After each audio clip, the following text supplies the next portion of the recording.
I'm very happy to be welcoming you to the session with Frank Anderson. I think he'll be here shortly.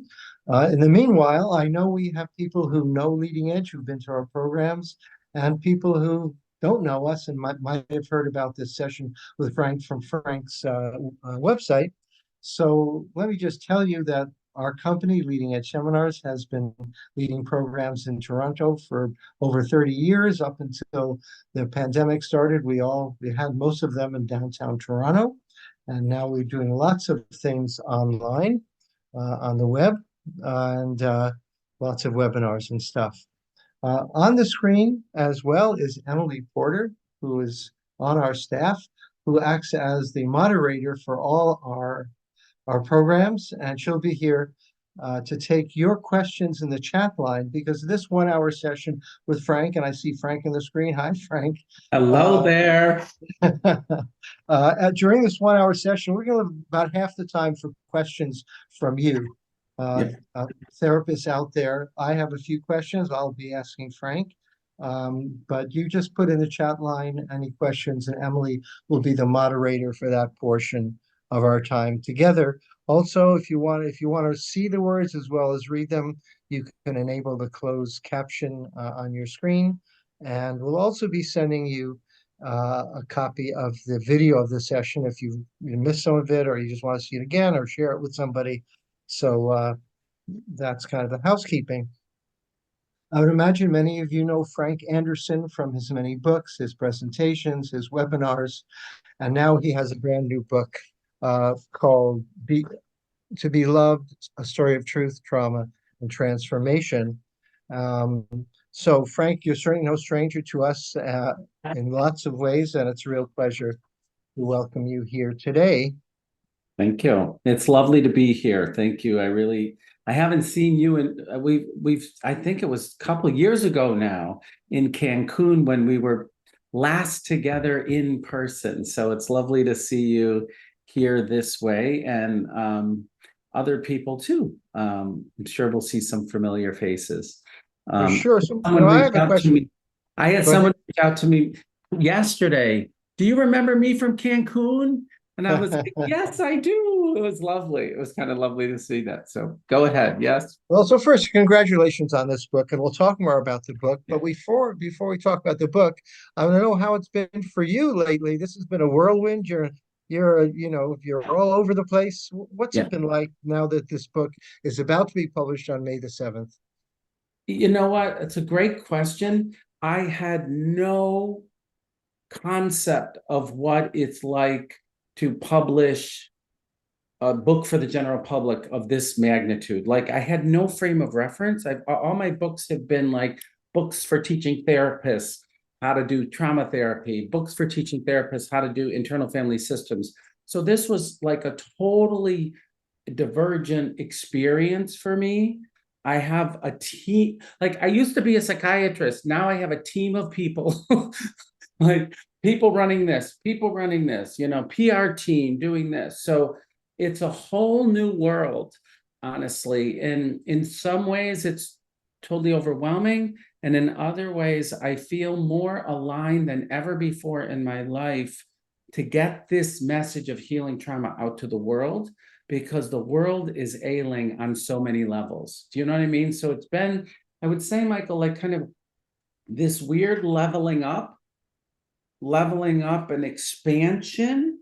It's a huge expansion without having a frame of reference. So I'm a little bit like, I live in LA now also. I live in Boston. I have a bi-coastal life, opened 2 corporations this year. It's just been really something that feels kind of driven from a larger force than me. That's what I'm sitting with right now. This is not really my journey, although I'm along for the ride. So with your book, Frank, some people I think probably know something about it from your website and you've spoken about it in other places, but it's a 2-part question. Just tell us a bit about the book and what you think some of the key learnings from the book that therapists in particular, I know it's written for the general public and everyone can learn from it, but tell us about the book and what do you think what do you hope therapists will take from it? Yeah, a couple things. It's a great question. So, I was never expecting to write a memoir like ever in my life. That was not something I even had an aspiration of doing. But as people who do know me, I'm kind of like, hello, I'm Frank Anderson. I have a trauma history and I'm gay. Nice to meet you. Like I kind of like show up as that often, like right off the bat. I don't like the power differential that is created in our field around the experts and the therapists, or the therapist and the client. So I'm always trying to kind of break down the power differential. I feel that's super important for me as kind of who I am as a person. And so when I was asked to write a memoir, it was a little bit crazy to me. Like, who the heck wants to hear my story? Like, me? Why me? But then I realized, especially when I started reviewing my life, I kind of started collecting moments. Like, this is what I thought about: moments that made me, moments that made me. And when I started collecting them, just like everyone here in this room, we all have a lot of moments. Like, when you think about it, we tend to kind of move forward and not kind of pay attention to our moments, right? But when I started collecting my moments, I thought, wow, there is a story here to tell. And my biggest hope is that it impacts people around their own personal histories and journeys, and it may bring some insight as to what it's like to work with somebody who really had a pretty significant trauma history, and that healing is possible for all. It's kind of like that. Like, nobody would know what went on behind closed doors in my life at all by the way I present in the world. I had my cousins read an advanced copy of the book. Four of my close cousins said, Frankie, we had no idea. I'm so sorry. We didn't know what was going on at all. Had I known, I wonder what I would have done. And, trauma, relational trauma has this, embedded, push it away, present well, push it away, do what you can to be loved. Like, we all have our versions of how to survive in overwhelming experience. So I certainly had this outward facing persona that did and said all the right things. And then I had this like secret life, secret to myself even, Michael, for many years, honestly, this secret life of things that were hidden and buried that I couldn't see for myself and I couldn't let anybody else see. So yeah, this is for those of you who will be interested in reading it, it is brutally honest. And I'm saying that like, I used to have these moments of panic when I was writing something like cheating on my wife, for example, being married to a woman, for example, being in a cruising area and having this man kind of touch me, right? Like, yelling at my kids in a way that my father yelled at me. Like, I really have tried to share all of it, like the good, the bad, and the ugly, to let people know that we're all of it. Honestly, we're all of it. Nobody is on either side of the victim perpetrator role. I think we've all harmed and we've all been harmed. So it was kind of strange to be so honest. I've said to many of my clients, like, if you're going to buy the damn book, you're going to know more about me than I know about you. Like, sorry, but and you can choose not to read it if you want to. But I really did feel compelled to tell it all. And it wasn't a decision. It kind of like I would get up 3 o'clock in the morning for months, just write. Like something was taking me over in this way that said, this message has got to get out there. This message has got to get out there. So it's been a very unsuspecting journey. I never thought this would be like this. And my hope really, and I've heard several people have been touched and affected by it. Like, hey, I didn't grow up gay, but I felt excluded too. Hey, I didn't get hit like you did, but I felt this too. So every time I hear impact, it's like, okay, job done, right? That's what it feels like. When my story can impact somebody else's story or the work that they do, like that's the biggest thing. The most exciting thing for me is that we affect each other and relate to each other in these ways that we often don't talk about. Well, as you say, you disclose a lot about yourself. Yeah. And you use the word love. Now, those are two things that, many therapists were told not to do, to Yes. talk about themselves, disclose about themselves, or Yeah. use the L word. Right. Um, That's right. what guidelines do you have to therapists about disclosure? All of those people out there who aren't going to be writing a book anytime too soon. About them cheating on the spouses, no less, right? Honestly, we're taught in this field let me say this. I was educated around transference and countertransference and keeping your stuff to yourself and not sharing who you are as an authentic person, because it's about the client and not about you. So that's the way I grew up, and that's what I kind of learned in my education. And I was in analytic treatment for 5 times a week for 11 years. I write about that in the book also, right? So I had a huge piece of that kind of work. And even though it helped me, because it did help me understand my trauma history and it helped me come out.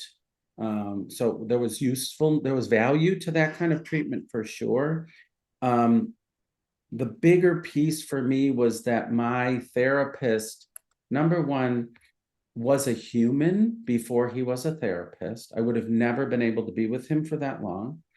And he never required me to lay on a couch and have him look behind me, because I would have been terrified as a trauma survivor to have somebody who knows what they're doing behind me with me not being able to be vigilant and seeing them. You know what I mean? So it was I have changed a lot of my view about what is necessary for trauma healing as a result of writing a memoir. I will tell you, it's part of opening the Trauma Institute, which is integrating trauma treatment for the next generation and the general public. This is the mission of the Trauma Institute, is because I don't feel any longer that trauma treatment is model specific. Like, even though I've spent most of my career steeped in first EMDR, then sensory motor psychotherapy, then IFS for the longest journey, I no longer feel that a model is what heals. I feel each of these models has an important contribution to the whole. And I kind of feel we all should learn all of them in a way, because bits and pieces need to be used for each person at various types along the way of their healing. I use sensory motor when something's in the body, I shift to that kind of treatment. When somebody's stuck with a distorted belief, I shift to EMDR. When people are really struggling with connection and attachment, I work with IFS, right? So I have my belief system around healing has changed. And Michael, yeah, I will use the L word. Like, I do think love and connection is required for healing. I really do. I've had therapists. I've had many therapists, because when I was like, writing the book, I'm like, 33 years of therapy. Like, that's a long time, Frank. Like, everybody doesn't need 33 years of therapy, right, to heal trauma. But I remember moments where I didn't feel genuine love and connection from my therapist, and a wall went up inside of me. It's like, this person can't go there with me. Now, there is therapist love, there is love for a child, there's love for a partner. Like, we're not interchanging them. I'm not saying go give hugs and have sex or whatever, buy things. You know, there's a therapist appropriate love with boundaries that are within the therapeutic community, which is very different than loving a child or loving a partner or a friend. So I feel like the word love is genuine. And I know therapists aren't supposed to use the word spirituality or love, like bad words for therapists, but I'm open to challenging that. Honestly, I'm open to challenging that based on my own experience, because we need to feel safe enough to go to these really horrific places that have been buried for decades. And that's not an easy ask of a client. So for me, we need to explore ourselves. We need to have gone there ourselves in order to fully commit to, I get it, I've been there, I can go there with you. Like I worked with a client recently, Michael, it was very interesting. Somebody who I had seen for probably 15 years, a young gentleman.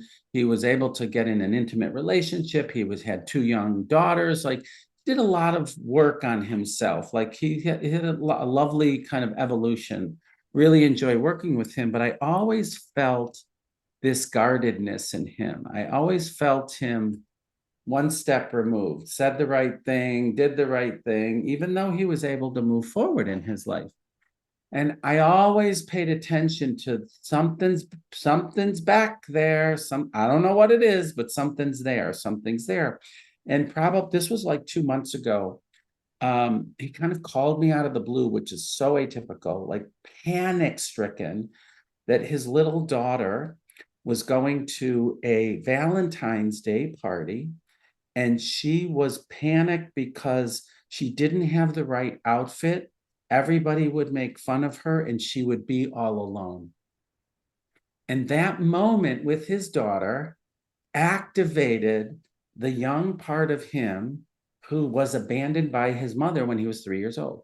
Like he never could have like made that connection in a million years.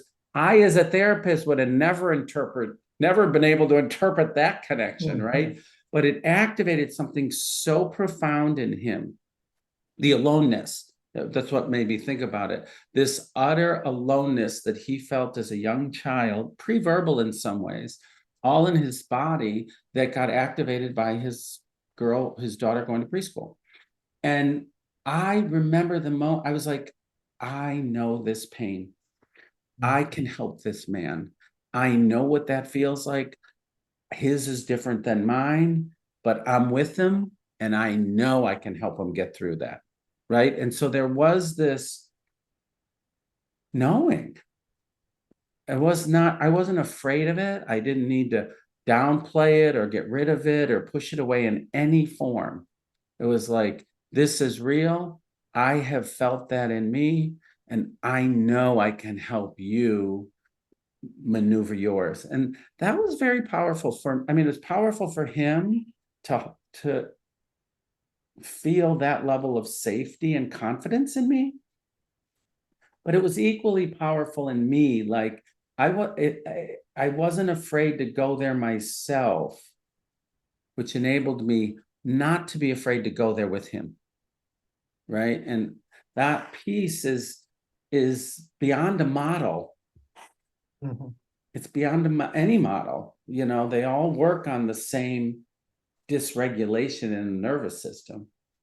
But this is that, you know, were we willing to go there with ours? And are we willing to join somebody else in theirs? And that's a big piece of why I wrote the memoir. It's like, here's where I was, here's where I went. And can you look at yours and go there enough with yours so that somebody truly feels safe going there with theirs?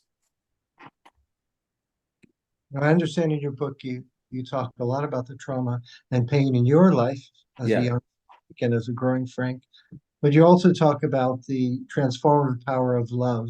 Yes. When did that first occur to you that you were in some kind of pain and some love happened and you realized something's changed within me? It's a great question, Michael. It's a great question. And before we shift, I want to let people know just from the previous thing, I don't think we have to go through the same thing our clients go through. I think we have to feel our pain the same way we're asking them to feel their pain. Do you know what I mean? I just want to make that distinction. Yeah, the love journey has been such a complicated one for me. I will say that, and I wanted to call, some of you who know my work know this phrase, trauma blocks love, love heals trauma. That's what I wanted transcending trauma to be called. And the publishers are like, you can't use love in a trade book. You can't do it, blah, blah, blah. It's like, okay, fine. I'm using it for my memoir, right? So this issue of love is an important one. And I would say, wow, I probably felt an inkling of self-love when I came out, because at that moment, I was 32 years old after marrying a woman and getting divorced. I was more important than my family, because I really felt like I would lose my family if I came out. I grew up in a conservative Midwestern family in the States, and gay was not even an option. So I think in that moment, Michael, I felt enough self-love to choose me over them. And they ended up doing better than I thought they would, but that was my journey, right? I felt a different kind of love when I met my now current husband, because all of my previous relationships were replicating my parents' history. Like, I was my father when I married a woman, and then I became my mother in my first relationship with a man. Do you know what I mean? I replicated what I grew up in. And when I met my husband, I didn't recognize it. It's like, I don't know this. This is different. This is not about healing a wound. This is about something different. So that was the second time I felt love in this way, both with the birth of my children. I felt it. That was probably the birth of my first son was really the first time I cried from my heart. I had been so walled off for so many years. I was getting better, but I couldn't access my heart emotionally. And that was probably the first time I remember just being like, it busted through the concrete barrier. And I felt so much love in that moment. I felt it again in a different way with my second son.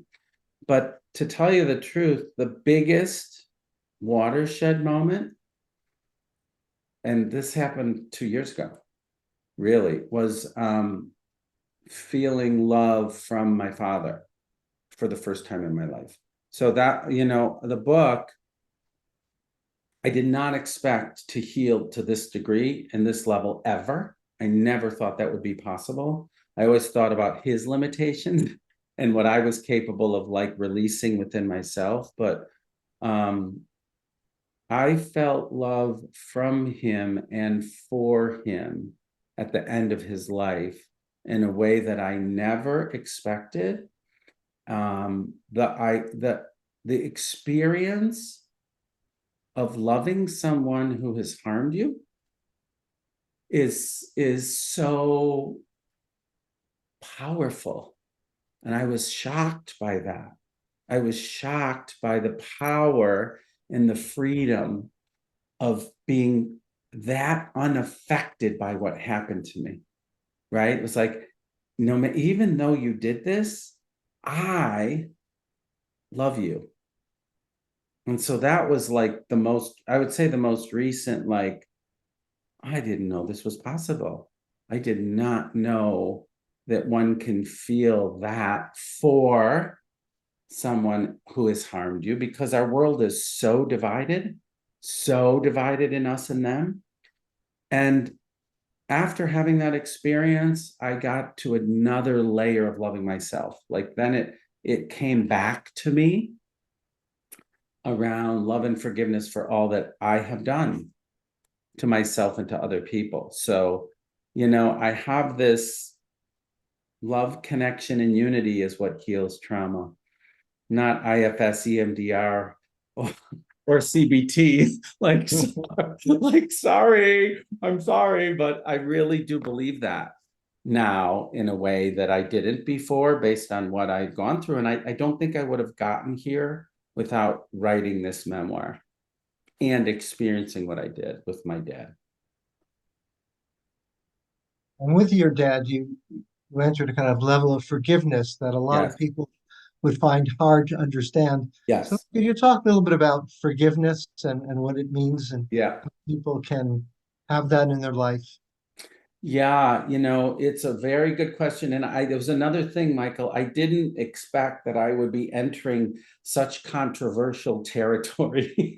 Like, forgiveness is a very controversial word, right? In our culture and society, we're often forced to do it prematurely, just forgive and move on. And, some people absolutely flatly refuse. What happened to me is so atrocious, I will never forgive. And I say, fine, like it's a choice. I really believe that forgiveness is a choice. I now understand that, and this is through experience, that forgiveness is better after healing trauma has occurred.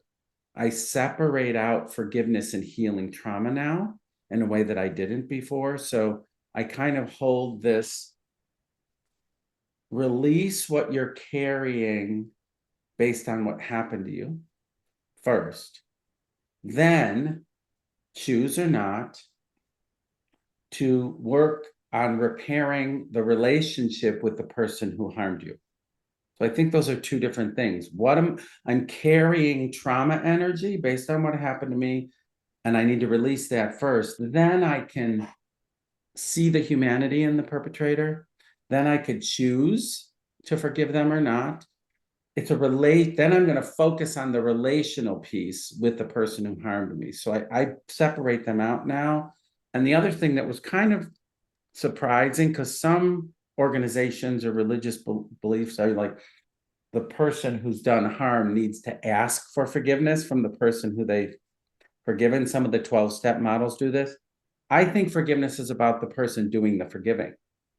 Like it's me releasing what I'm carrying about the person who harmed me is what I feel forgiveness is now, more so than I'm going to do something or give you something. I forgive you, so you're off the hook now. I don't hold that same belief anymore. I hold it as I am no longer going to carry the anger, the resentment, the hurt, the betrayal based on what you did to me in our relationship. So I'm freeing myself. I can choose to have a relationship with you or not based on how you show up here, right? It's two ways. I was shocked that my father showed up the way he did at the end of our life. His defenses were down and he showed up differently than he ever did before. So I think it's yeah. And I did a social media post recently about forgiveness, and boy, was there a lot of comments about it. Like, it really does stir people up. And I want people to know that it's not a have to, it's a choice that can lighten your load. Or if you're working with clients, to certainly not, you've got to forgive because it's a choice, and to see what they can release based on what they're carrying. I have a lot more compassion for people who have harmed me now in general, people who do me wrong. I'm just much less into revenge or getting back at people, or honestly, like, hating them for their limitations. I'm much more accepting of our differences as a result of this. So it's a gift that I know every trauma survivor doesn't all get. Like, some people die before we get a chance to work through things with them. Some people are not interested in working through anything.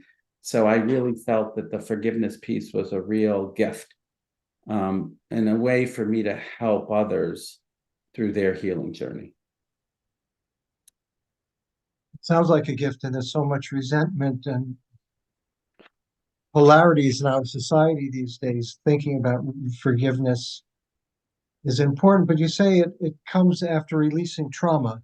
Yeah, And I releasing believe that. trauma is a process. Yes. So how do you begin to see that, and how do you know when to feel the person is on their way? Yeah. Yeah, I do break it down now as I'm like teaching a more integrated approach to trauma healing. I think neuroscience helps us. All the models put together can help us, like, what are the key components to healing? Like, and I use the word healing not in a permanent thing. I don't think healing is ever permanent. I think there is a percentage of release that we don't have to carry what we've experienced. And I think there are certain steps involved in that, whether you're using any model of trauma treatment, and I think there's a witnessing and a sharing the experience that's important. The part that went through it needs to share it, whether it's with a therapist, with the self, as IFS calls it, or whatever. And I think that's an important piece. I think a corrective experience is very important, that there needs to be a repair for the part that was violated. And that can happen in many different ways too, relationally, internally. And then I think release is possible once those happen. And this mimics Bruce Ecker's like memory reconsolidation work. It's rooted in neuroscience in that way. So I think there's some key components. And each model of therapy, I've done 2 integrated therapy courses so far, and they all use different words talking about the same kind of thing. It's very interesting to see that when you start comparing these models like that, different wording with the same issue. So I do think release is important when you no longer carry that energy. I think of trauma energy as trauma energy. And I think it's not ours because it was bestowed upon us, and I think we can release it. And once people do that, you are interacting in the world in a different way. It's almost like, for any of you who have had been on an antidepressant, like when the antidepressant kicks in, you're different. It's like, oh, geez, this is different now. Like, I feel like healing is the same way. When we heal our trauma, we interact in the world in a different way. And then I say, then choose to confront them, choose to forgive them, do whatever. I don't care. Like, but make the decision after you're no longer carrying the experience of the trauma. And then I really, really value people doing what feels right to them. I'm not here to dictate, you have to forgive or you need to do this. I think let's explore those options after healing has occurred.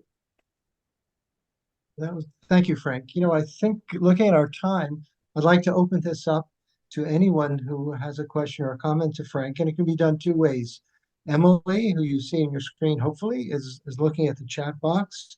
Or if you're on the screen, you feel like using the hand raising function on Zoom or the old-fashioned hand waving function on a screen, you can you can do that.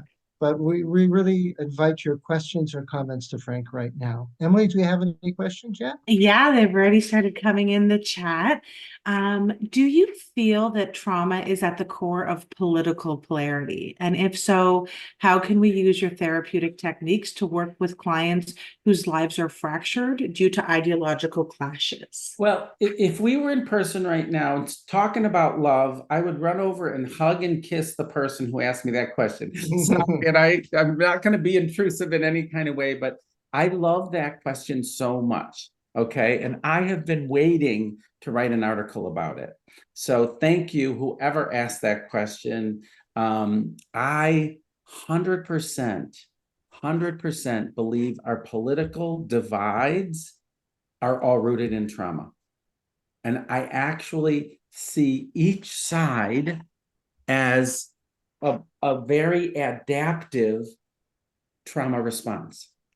And I've been holding this for a long time, and I haven't talked a lot about this. So it's interesting to get that question, because it's been this little secret thing. I'm like, boy, you want to activate people, Frank? Start talking about the political differences from a trauma perspective, right? But I'll tell you, I had this experience, and I wrote about this in the book.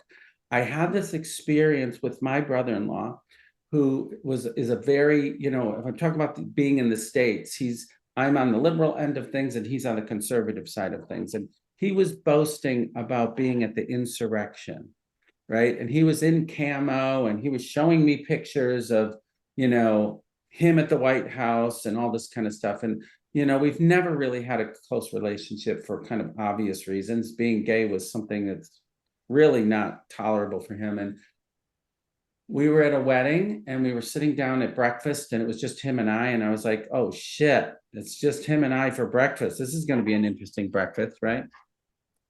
And lo and behold, he started asking me about my work and he started telling me about his trauma history.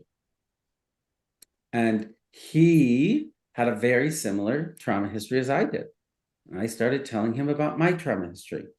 And he started telling me about some of his political views relative to adaptations of his trauma. Like, he wasn't aware that that's what he was describing, but he's like, we need to help people find a better way to be in this world. And he was kind of talking about his belief system, which he felt very passionately, in his ideological way. And it was so crystal clear in that moment that it was all rooted in his being abused by his father physically. Like, his belief system was being driven by, we have to help people this way, and he really believes he's helping people this way. And it was based on his pain and his wounding. And it was shocking for me to kind of see underneath the view the protective mechanisms. In IFS, we talk about protection. And I was like, oh my goodness, I have the exact same view as he does, but I think that we want to help this way. Like, help people this way, give them services, provide them opportunities. But like, I have all these liberal ideas about how to help versus a conservative idea about how to help. Both had the I need to help pain underneath. And it was, so it was not the first time I thought about it, but it was really like, maybe all of our political views, regardless of what they are about an attempt at helping our wounding. And they get so polarized because protective parts tend to polarize. They draw to themselves the thing they're trying to protect from. So yes, I do hold that view. I was in Cambodia and doing some work with genocide there and Pol Pot and this whole, and there was a version there too around, this is a certain way we're going to help others, that was very toxic and detrimental, yet also rooted in healing the trauma of the leaders, which was shocking to me. So I do see that. And I know that that's another one of those, Michael, the older I get, the more I don't have to have like the party line view anymore. Like, I kind of, this is my view and you don't have to hold it. And that's really okay. Like, I don't need anybody to believe what I believe. And I'm more willing to share my view based on my experience of healing my trauma without pushing it on anybody else. Wow, Emily, that was one hell of a question. Thank you again for that question. And we can't wait to read the follow-up article to it that I'm sure is coming up soon. It's gonna happen. It's gonna happen. I'm doing a regular pieces now for Psychology Today. And so I kind of feel like that might be a good place for that. We'll see. If anyone does have any questions, again, they can either put them in the chat, they can send them to me privately if they're shy, or they can raise their hand and actually speak with Frank. Oh, hi, Catherine. Nice to see what you look like. I always see your memos. Hi, Frank. I don't know if you want to be called Dr. Anderson or. No, Frank is totally fine. Thank Please. you. Yes. I just wanted to reflect just how much I appreciate your authenticity Mm. and to bring this level of self-revelation and spirituality and authenticity and who you are. And I just find this so incredibly refreshing. Mm. And it's kind of where I am as well.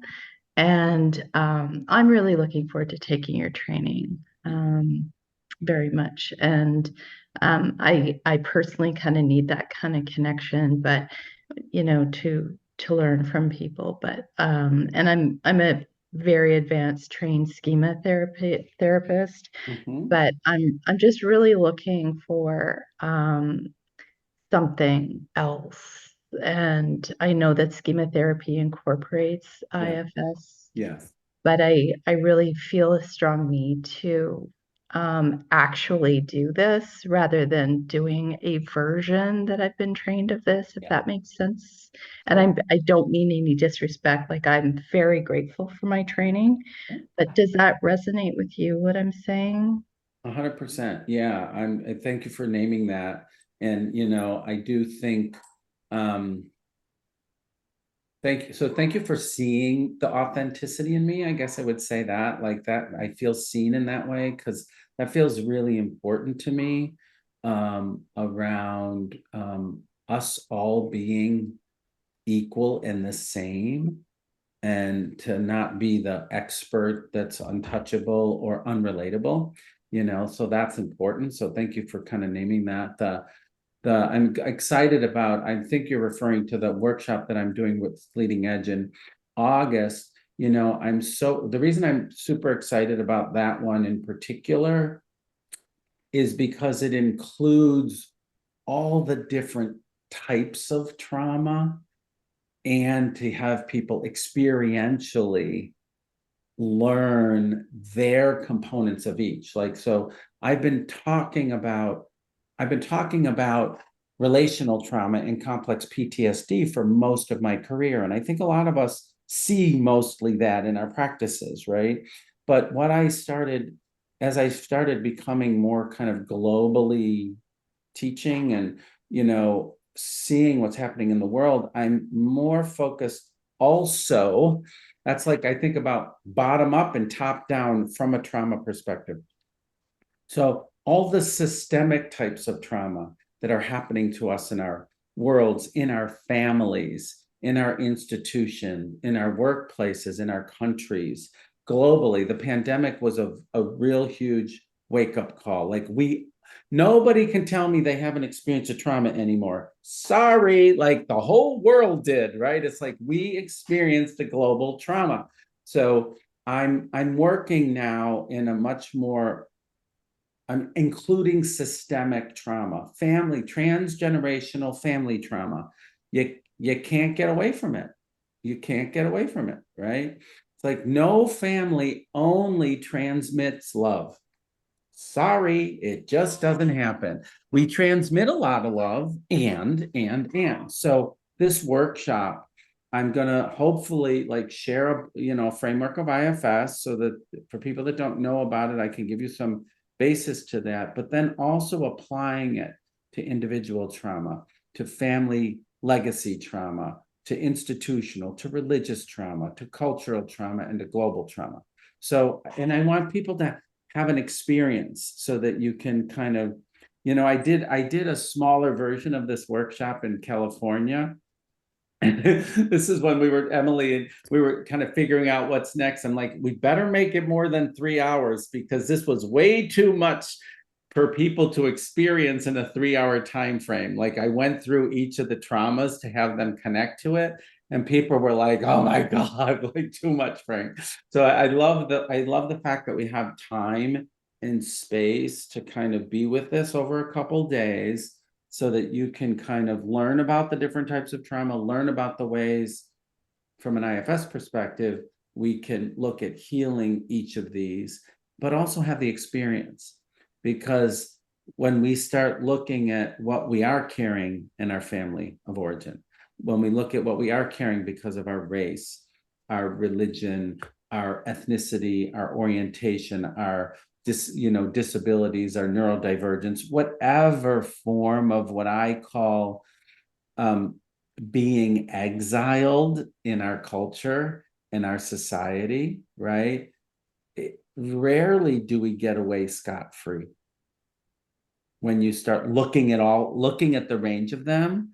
And so I'm hoping it's expanded my work. And I'm hoping that it'll help expand your work also if you want to come to the workshop, because I think we're at a tipping point is what it feels like to me in culture and society. We're like, it's like we're at the crossroads and it's going this way or it's going this way. And I want to bring as many people as possible to tip the scales in this direction towards coming together and healing. So I ain't doing it alone. I'll tell you that, Catherine. It's not a singular effort. It's going to be a collective. Well, I'll jump on board with you. How's that? That's beautiful. That's beautiful. Thank you. Thank you. Isa? Yeah, I hope you can hear me because I have no voice today. Sorry. Yes. I want to thank you. I've been following many of anything that you proposed. Each time I can offer it. And thank you for your team who, Michelle got me some discount last time. Beautiful. So Beautiful. thank you. So Yeah. I'm following two things with you this moment and can't wait to read the book. I have a question about, so I'm autistic and ADHD, and I know at least one of your son is autistic, and you've just mentioned Neurod Divergence. Yeah. So I know I'm working on my trauma, and I'm trained as a relational intelligence therapist. So that's from François. What therapist? Say that again. Trained as what?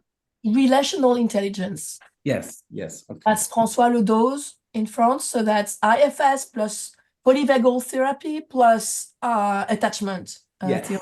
Yes. Polyvagal I know theory. Francois. Yeah, you know François, right? Yes. So it's I find this is really what I felt I needed. Yes. As being both autistic, ADHD plus PTSD, of course. So yeah, my question is, how do you deal with your clients who are autistic or ADHD or both, since this is what I am? And that's a great question. And yes, it's like you get what I think you get what you need, not what you want in children, right? Like I have two kids who have ADHD, both of them do, and I have one who is ADHD and on the spectrum. To tell you the truth, I think we're expanding our understanding of neurodivergence, because I think people who have ADHD are actually on the spectrum of neurodivergence.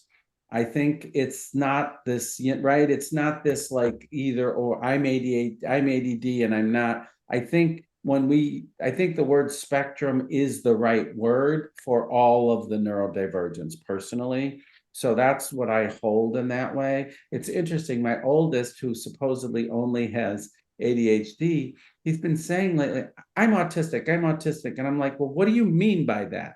Right. And he describes the way he doesn't, quote, fit in to the world the way neurotypical people are, right? And I just think that's an interesting thing that we're all exploring and expanding in a way.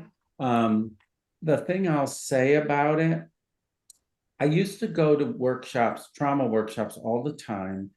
And when my kids were younger, I felt like a horrible parent, not only because of what I did, but because the autistic brain is just like a trauma brain, with or without the trauma. Like there's so much overlap between the experience of autism or on spectrum and PTSD and complex PTSD. And so I was like, are my kids this way because of me? Like I had a very strong critical part of me blaming myself for their on the spectrum behaviors, right? So I don't hold that as much anymore, as much as I'm here to help support them in their development, regardless of how it ended up happening, right? But there is an overwhelming brain with people who are neurodivergent, an overwhelming sensitivity that makes being in the world traumatic and overwhelming.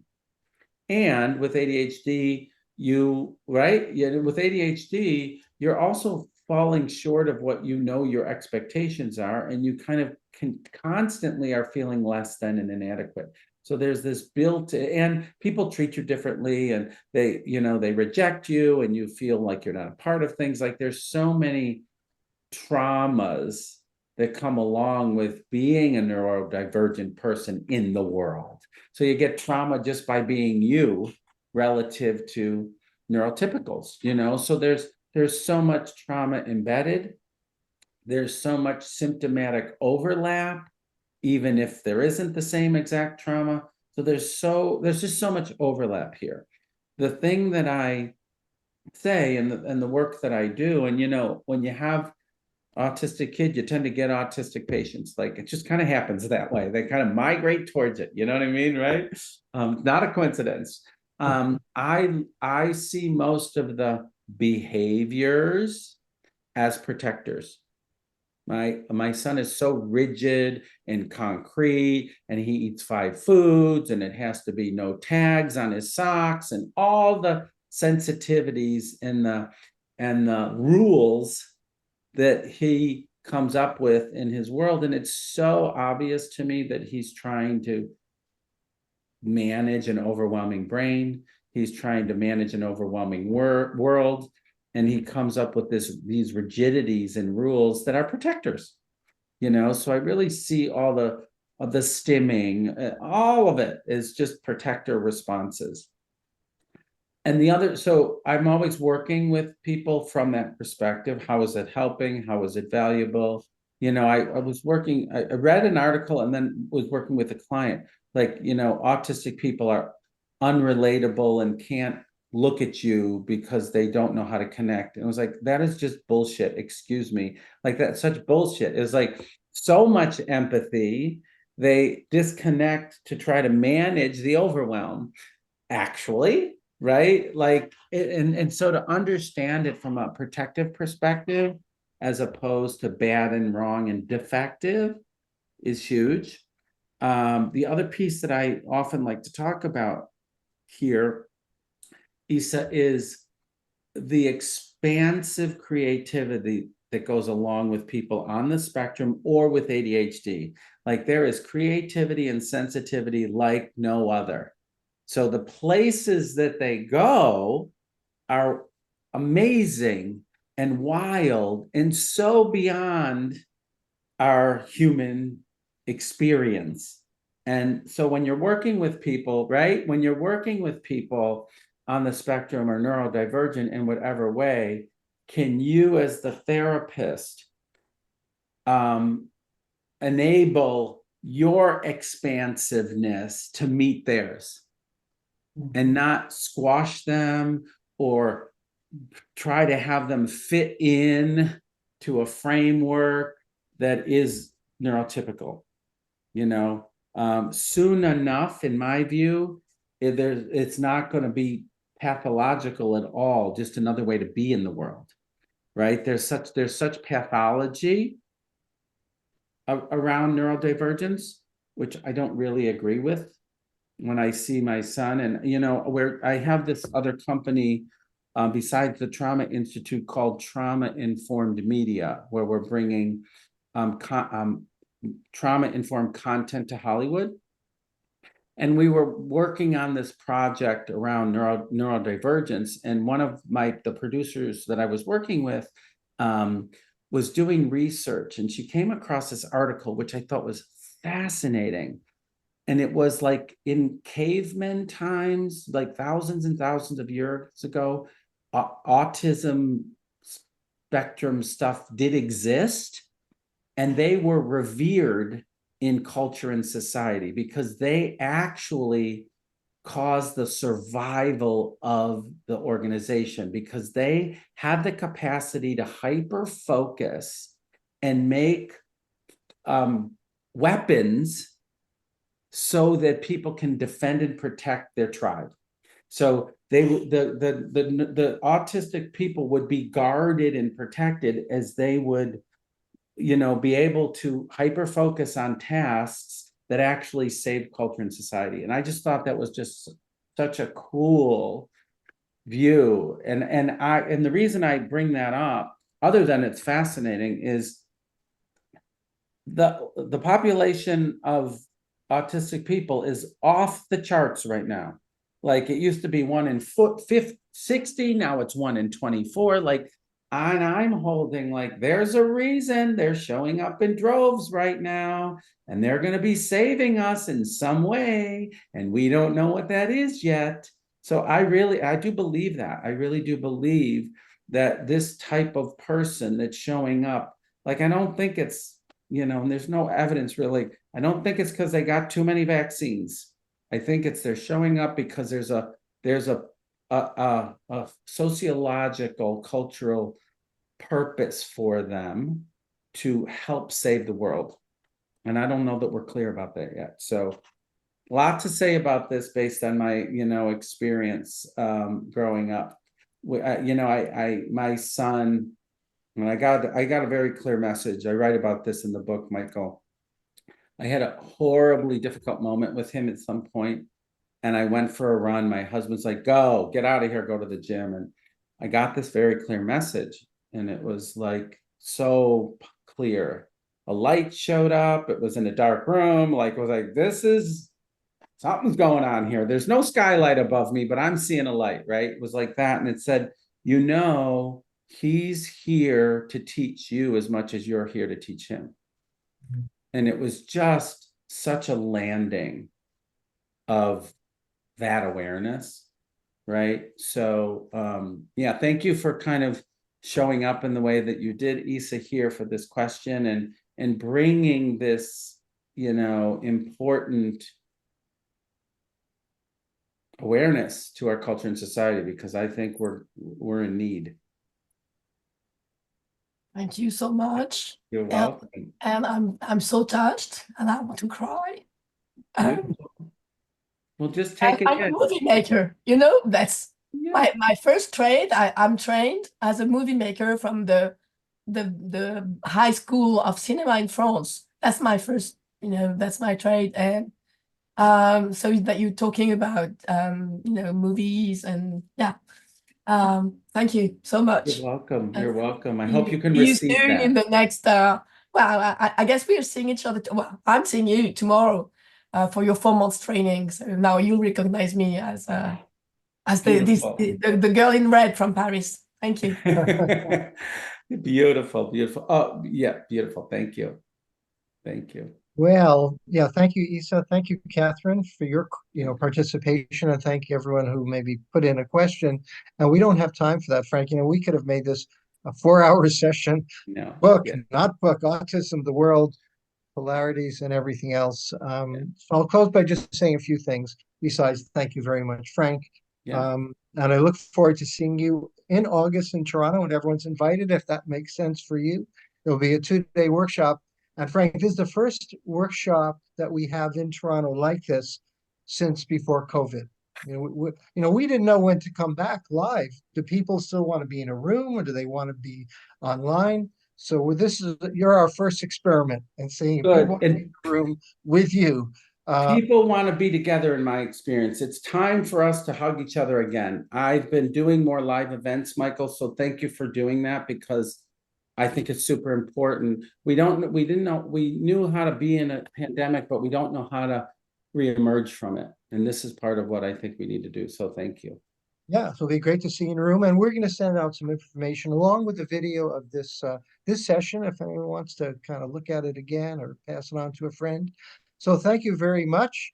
We used to do these virtual lunches on a regular basis during COVID, and we stopped doing that when the world started coming back, but maybe we'll do it again. I think Thank- that's great. Yeah, it's fun and it's good, and it's great to see everyone here. So thank you all, and Thank have a you. great day wherever you are. And Frank, good luck on May the 7th when the fireworks will go off and the book will finally be released. Yep, the birthing of To Be Loved. Yes, thank you. Bye-bye, everyone. Thank you. Bye, everybody.